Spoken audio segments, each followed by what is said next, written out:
¿Qué onda? Pues ¿cómo están? Miren, el día de hoy les vengo a mostrar la ciudad cómo se ve de noche, porque es totalmente distinta a cómo la van a ver en el video, bueno, en la parte de día.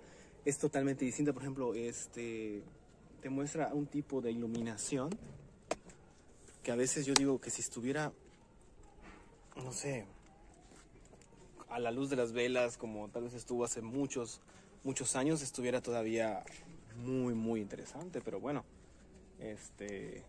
Espero que les esté gustando el tour nocturno aquí en Herceg-Novi.